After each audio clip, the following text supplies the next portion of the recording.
Okay, let's dive right into this explainer. Today, we're unpacking one of the absolute most chilling mysteries in modern aviation history. We're going to look at the anatomy of a disaster that completely shook the global airline industry and literally forced us to reevaluate the systems we trust with our lives every single time we board a plane. We're talking about the tragic story of Germanwings Flight 9525. And, well, as you'll see, what initially looked like a catastrophic mechanical failure, it turned out to be something far more complex, deeply human, and terrifyingly deliberate. So to really wrap our heads around this, we've got to start with the massive question that completely baffled air traffic controllers on the morning of March 24, 2015. I mean, how does a commercial flight just vanish from radar in broad daylight? The aircraft was an Airbus A320, operated by Germanwings, and this was supposed to be a completely routine, totally standard flight from Barcelona to Düsseldorf. And for the first leg of the journey, absolutely everything seemed perfectly normal. The weather was fine, communications were totally standard, the plane reached its cruising altitude. But then, this perfectly normal flight turned into an inexplicable catastrophe. Let's actually trace the terrifying final 14 minutes of this flight step by step.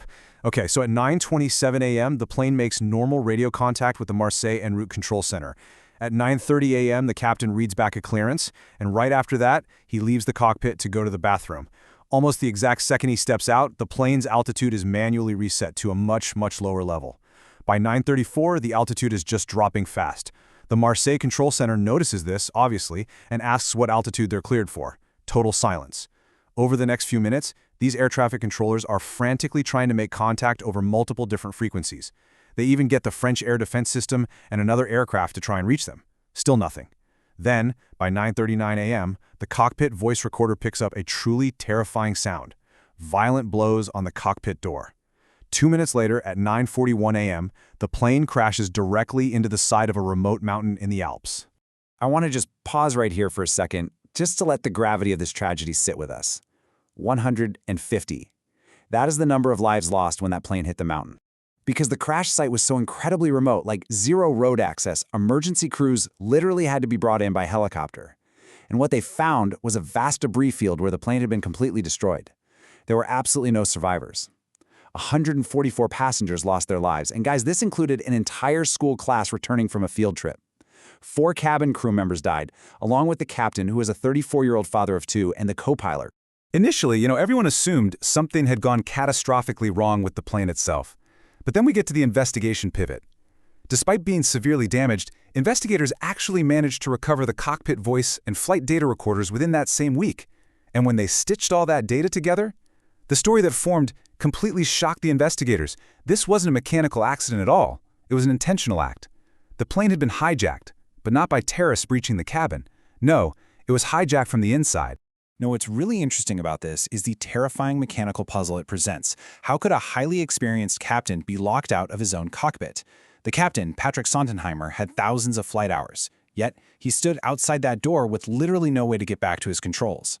To understand how this is even physically possible, we have to look back at the aviation industry's response to the year 2001.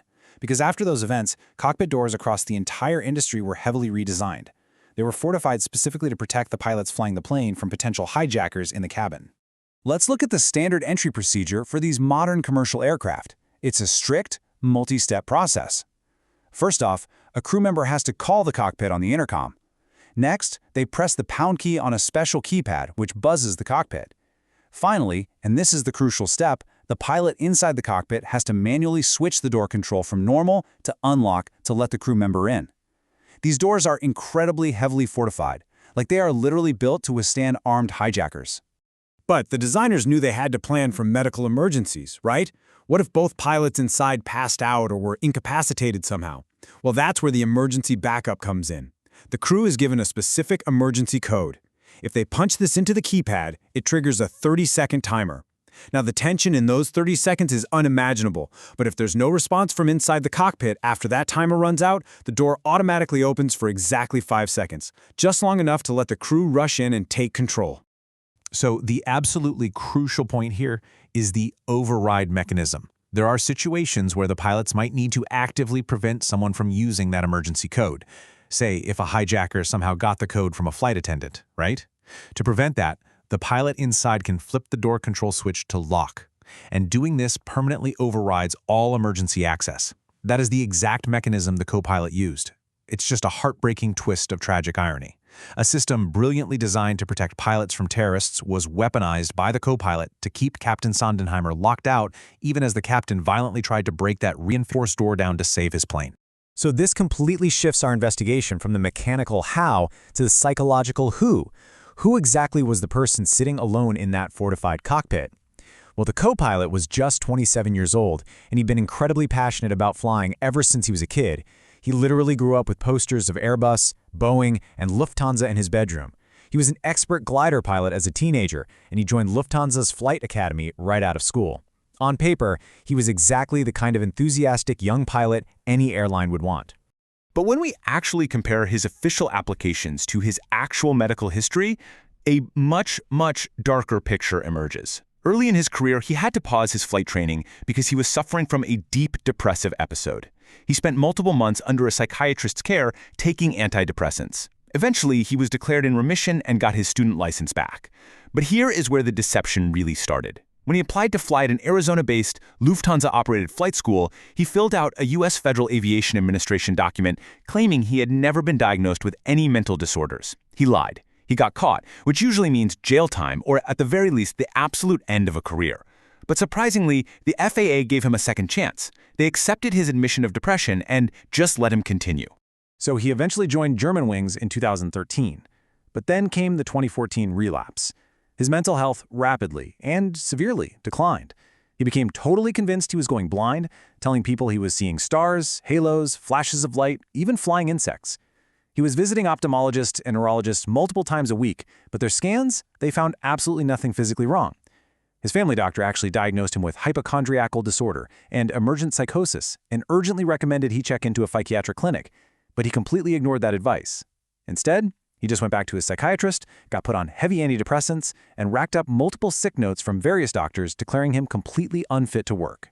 And what is truly chilling here is that this wasn't just some sudden mental break in the heat of the moment. No, this was premeditated. 4 days before the crash, he was on his computer researching the specific locking mechanisms of the Airbus A320 cockpit door. Not only that, but on the outbound flight from Dusseldorf to Barcelona, literally just hours before the crash, he actually tested the descent settings for a brief moment while Captain Sondenheimer was outside the cockpit. He was basically practicing the exact sequence he was going to use to bring the plane down on the return trip. Let's move to the most alarming systemic question we have to ask. How did he keep flying commercial jets full of passengers if multiple doctors had explicitly declared him unfit to work? This really exposes the massive flaws in the systems we all rely on when we fly. We've looked at the mechanical side, we've looked at the individual's psychological breakdown, but the huge procedural failures of the aviation industry at the time, that is what truly set the stage for this disaster. The answer lies in a deeply flawed concept, the honor system. See, while pilots are required to undergo health screenings and annual checkups, mental health is just a lot easier to conceal than physical health.